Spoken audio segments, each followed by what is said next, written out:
अस्सलाम वालेकुम तमाम देखने और सुनने वालों को खुश आमदीद। मैं हूं मोहम्मद मुस्तफ़ा और आप देख रहे हैं मेरा यूट्यूब चैनल। गुज़िश्ता वीडियो में बहुत अहम डील के मुतालिक हम बात कर चुके हैं। यूएस और चाइना के दरमियान जो डील हुई है ट्रेड के हवाले से, टैरिफ वॉर के हवाले से, बहुत इंपॉर्टेंट प्रोसीडिंग है, बहुत इंपॉर्टेंट डेवलपमेंट है ख़ास तौर पर। और जिस तरह से ये तमाम डायलॉग्स, ये तमाम चीज़ें मंजर-ए-आम पे आई और जेनेवा स्विट्ज़रलैंड का जो उसमें किरदार रहा, और ये तमाम चीज़ें हम पिछली वीडियोज़ में डिस्कस करते रहे। और ख़ास तौर पर डील के मुतालिक जो पिछली वीडियोज़ में मैंने तफसील से बात की वो बहुत अहम है। अगर आप डील के मुतालिक कुछ जानना चाहते हैं तो उसको वीडियो को ज़रूर देखिए।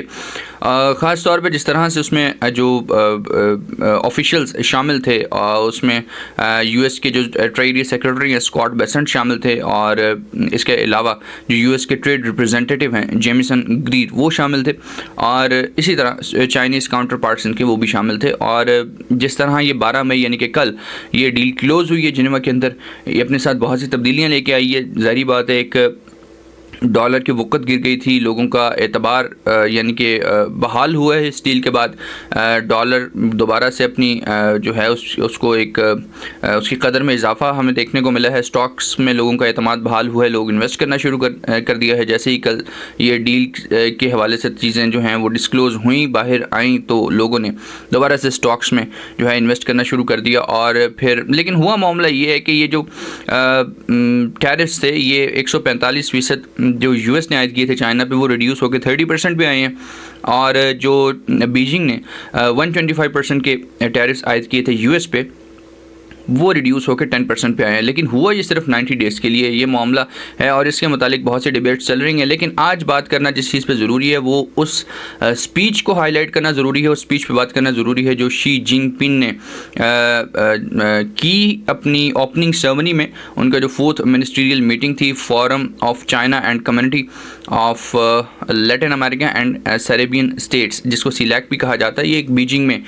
फोरम क्रिएट किया गया था जिसका मकसद ये था ख़ास तौर पे कि जो लैटिन अमेरिका के ममालिक हैं और ख़ास तौर पे जो कैरेबियन स्टेट्स हैं उनको अपने ट्रेड के हवाले से चाइना अपने करीब करे। उनकी जो एक यूएस की हेजमनी उन पे कायम है, तसल्लुत एक तरह का कायम है ट्रेड के हवाले से, या अपर हैंड कायम है, उसको ब्रेक करके चाइना उनके साथ अपनी एक हमआहंगी जो है वो पैदा करे। इसलिए ये फोरम जो था वो क्रिएट किया गया था। तो अब ये जो आज यानी कि बीजिंग में 13 मई 2025 को मीटिंग हुई, उसमें चाइनीज़ जो प्रेसिडेंट हैं शी जिनपिंग, उन्होंने बात करते हुए इसको एक क्लियर वर्ड्स में जो है वो बुली करना यूएस, यानी कि जिस तरह से अपने ट्रेड पार्टनर्स को बुली करता है और उसकी जो अपनी हेजमनी का कॉन्सेप्ट है, हेजमनिज़म का कॉन्सेप्ट, उस पर बात की उन्होंने। बड़े खुले अल्फाज में बात की। और फिर जिस तरह से, क्योंकि देखें ये एक टेम्परेरी ट्रूस है, हम देखते हैं कि 90 दिन के लिए अगर टैरिफ्स कम हुए हैं तो एक टेम्परेरी चीज़ है, एक परमानेंट चीज़ नहीं है कि जिसमें हम कहें कि बहुत ज़्यादा इसका कोई फ़ायदा ठीक है होगा। लेकिन देखें अब जो स्टैटिस्टिक्स बता रहे हैं वो ये है कि अमेरिका अगर 0% भी टैरिफ्स कर देता है ना तो फिर भी उसकी इन्फ्लेशन जो है वो कम नहीं होने वाली, क्योंकि इतना ज़्यादा जो ये शिफ्ट आ गया ये एक माह के अंदर जब से ये अप्रैल 2 से टैरिफ्स लगे हैं उसके बाद से इतना ज़्यादा जो है वो आप कह लीजिए कि इतना ज़्यादा गिरावट आई है मार्केट के अंदर। और जो एक प्रोडक्ट्स हैं वो जब प्रेशर इतना बिल्डअप हो गया तो वो इन्फ्लेशन का मामला जो है वो बिलाखिर बरकरार ही है। लेकिन ये चीज़ें मैं थोड़ा सा एंड पे जाके बताऊंगा, पहले मैं स्पीच पे बात करूंगा। उसमें एक चीज़ देख लीजिए, स्पीच से पहले मैं आपको बात समझाना चाहता हूं कि 2 नैरेटिव हैं। एक तो अमेरिका जिस नैरेटिव या जिस आइडियोलॉजी पे चलता है वो कैपिटलिस्ट आइडियोलॉजी है, ठीक है। दूसरी तरफ चाइना हम देखते हैं वो सोशलिस्ट आइडियोलॉजी है।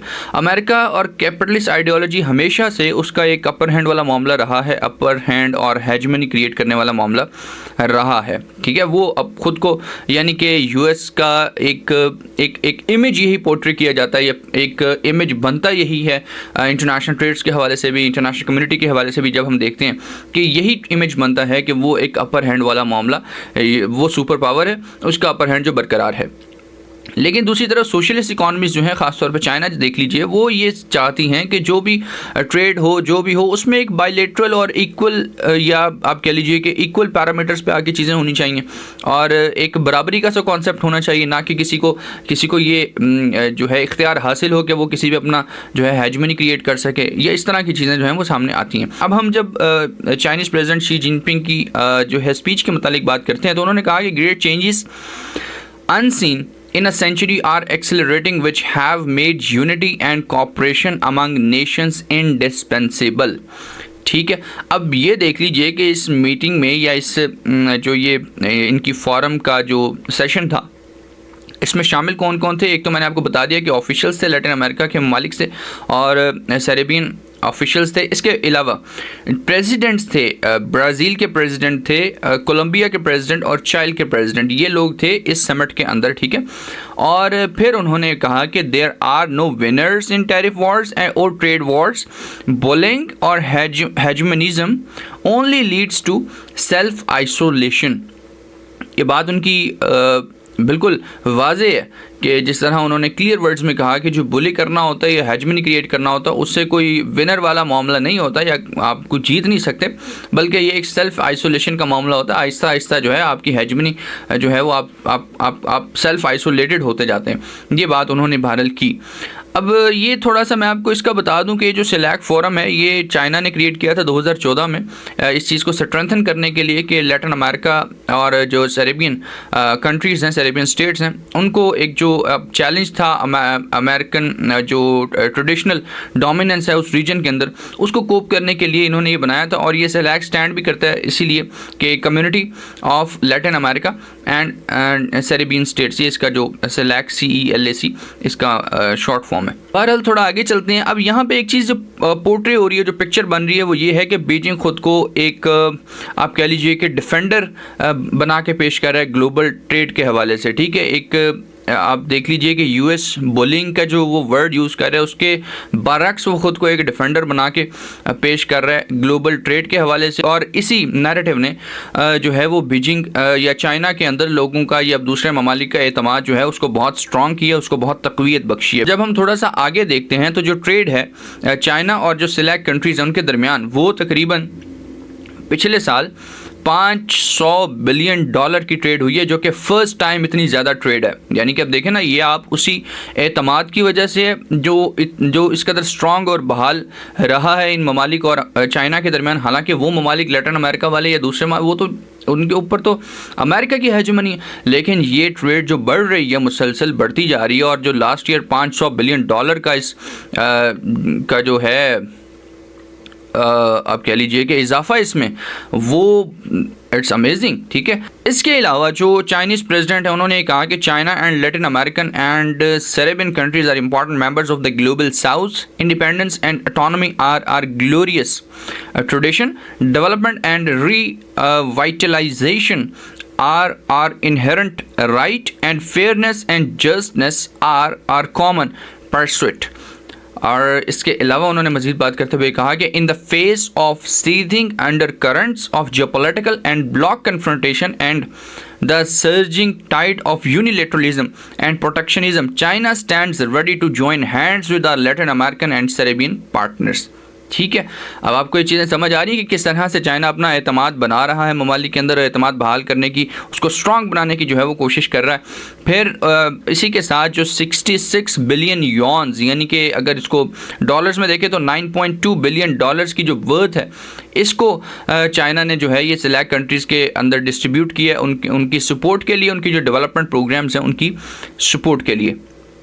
लेकिन अब ज़ाहिरी बात है कि ये इसमें एक और बात बड़ी बारीक समझने वाली है, वो ये है कि जो युआन में ये पेमेंट करना, ये है कि युआन जो करेंसी है चाइनीज़ करेंसी, उसको एक पॉपुलराइज करने वाली बात है। और ज़ाहिरी बात है डॉलर की जो डॉलराइजेशन वाला कॉन्सेप्ट है, डॉलर की हेजमनी तोड़ने वाला कॉन्सेप्ट है, उसकी तरफ चाइना जो है उसका बड़ा फोकस है। अब अगर ब्राज़ील के हवाले से बात करते हैं तो ब्राज़ील की जो सोयाबीन है वो तकरीबन 73% से ज़्यादा, यानी कि मोर देन 73% उसकी टोटल सोयाबीन जो है वो एक्सपोर्ट हुई है चाइना में पिछले साल।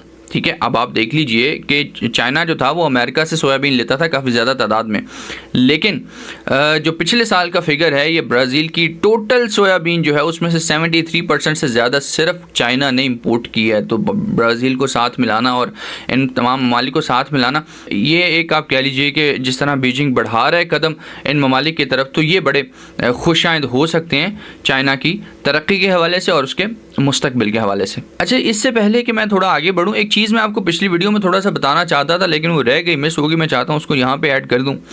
वो ये कि अब जिस तरह डोनाल्ड ट्रंप ने अपने ट्वीट में कहा कि जी टैरिफ्स जो हैं वो 80% तक रिड्यूस करने चाहिए या हो सकते हैं, बाकी it's up to Scott B, उन्होंने ये लिख के जो है अपनी ट्विटर पोस्ट में एक उन्होंने ट्वीट किया, यानी कि मैं आपको ट्वीट पढ़ के सुना देता हूँ। उन्होंने कहा कि China should open up its market to USA, would be so good for them, closed markets don't work any more. यानी कि देखें, यानी कि डोनाल्ड ट्रंप जो पिक्चर पोर्ट्रे करना चाह रहे हैं वो ये ऐसे ही पिक्चर है, वो बता यही रहे हैं कि चाइना को चाहिए कि वो अपनी मार्केट्स यूएसए में खोले, क्योंकि यूएसए के बगैर कुछ भी नहीं है। ठीक है, आप देख रहे हैं जो अपना हेजेमनी अपर हैंड बरकरार रख रहे हैं, यही चीज़ें हैं जो चाइना जिनको कहता है कि भाई अगर आप ऐसे करते रहेंगे तो आप सेल्फ आइसोलेटेड कंडीशन में चले जाएंगे, आप सेल्फ आइसोलेट हो जाएंगे। ठीक है, यही बातें। डोनाल्ड ट्रंप ये कहते हैं कि जी 80% के करीब टैरिफ हों, लेकिन जो इकोनॉमिस्ट की आ रहा है, जो एक्सपर्ट्स हैं, वो ये कहते हैं कि अगर टैरिफ 50% हों तो वो मेक और ब्रेक थ्रेशोल्ड होता है। आप कह लीजिए नॉर्मल बिजनेसेस को रन करने के लिए बिटवीन टू कंट्रीज, यानी कि 50% तक अगर हो तो ये मेक और ब्रेक थ्रेशोल्ड होता है। लेकिन डोनाल्ड ट्रंप जो हैं वो 80% पे कायम थे, लेकिन बहरहाल स्कॉट बेसेंट और बाद में जो चीज़ें प्रोसीडिंग्स के तहत सामने आई वो 30% के हवाले से ही, तो बड़ी सिग्निफिकेंट चीज़ है। लेकिन 90 दिन के लिए बहरहाल ये ज़्यादा। अच्छा, मैं जो स्टार्ट में बात कर रहा था इन्फ्लेशन के हवाले से, इस तमाम मामले में जो नुकसान हुआ है वो बहुत ज़्यादा नुकसान हुआ है। अगरचे ये 1 माह के लिए टैरिफ आयद किए गए थे, लेकिन इसमें शदीद नुकसान हुआ। नुकसान की मैं आपको जो है वो वैल्यूज़ आपके सामने रखते तो किस तरह से नुकसान हुआ कि एक तो प्राइसेस बढ़ गई, सबसे पहली बात। ठीक है, उससे क्या हुआ कि लोगों में एक अनसर्टेनिटी पाई गई, लोगों की जेब पे प्रेशर डेवलप होना शुरू हुआ। ठीक है, ये तमाम चीज़ें हम देखते आए। और इसके अलावा ये है कि इन्फ्लेशन जो है वो इस साल के एंड पे डबल हो जाएगी। ठीक है, अगरचे टैरिफ्स नॉर्मल मतलब नॉर्मल भी हो जाएं, इवन अगर ज़ीरो भी हो जाते हैं टैरिफ्स, तो भी वो जो प्राइस हाइक्स हैं या शॉर्टेजेस हैं प्रोडक्ट्स की, उसके अलावा आप कह लीजिए कि जो क्योंकि देखिए ना इतना प्रोडक्शन कम यूएस पोर्ट्स पे आई है इस टैरिफ्स की वजह से, और जो चाइनीज़, मैंने गुज़िश्ता वीडियो में बताया कि जिस तरह चाइनीज़ मैन्युफैक्चरर्स और उनके वेयर हाउसेस फुल हुए पड़े हैं, ट्रांसपोर्ट ही नहीं हो रहा, ट्रेड ही नहीं हो रही। ठीक है, तो उससे एक तो शॉर्टेज तो ऑलरेडी आया, शॉर्टेज के अलावा ये है कि उसमें जो प्राइस बढ़ने वाला मामला, जब शॉर्टेज होती है डिमांड बढ़ती है तो प्राइस बढ़ती है, सारी बात। ये तो एक फिनोमेना है। इसके अलावा जो चाइनीज़ एक्सपोर्ट्स यूएस को होती हैं वो 21% तक कम हुई पिछले माह में, इस 1 माह में, अप्रैल वाले मंथ में, और अब तक जो है जब से टैरिफ आयद हुए। ठीक है, 21% तक ये जो हैं वो कम हुई हैं, और इसका इफ़ेक्ट जो है अल्टीमेटली इस 1 माह में जो शिफ्ट आया है, इस 1 माह में जो ये इतनी ज़्यादा चीज़ें डिस्टर्ब हुई हैं, इसके रिज़ल्ट जो हैं बहरहाल वो नज़र आने वाले हैं। वो जो इससे मैं बता रहा हूँ इन्फ्लेशन, प्राइस हाइक्स, वो इन तमाम चीज़ों में नज़र आने वाले हैं। तो आज की वीडियो में ज़्यादा इंपॉर्टेंट जो चाइनीज़ प्रेसिडेंट उनकी स्पीच को डिस्कस करना था। मज़ीद डिटेल्स इस हवाले से कुछ आती हैं तो फिर आपसे डिस्कस करेंगे, और फिल वक्त के लिए इतना ही। अपना बहुत ख्याल रखिए। अल्लाह हाफ़िज़।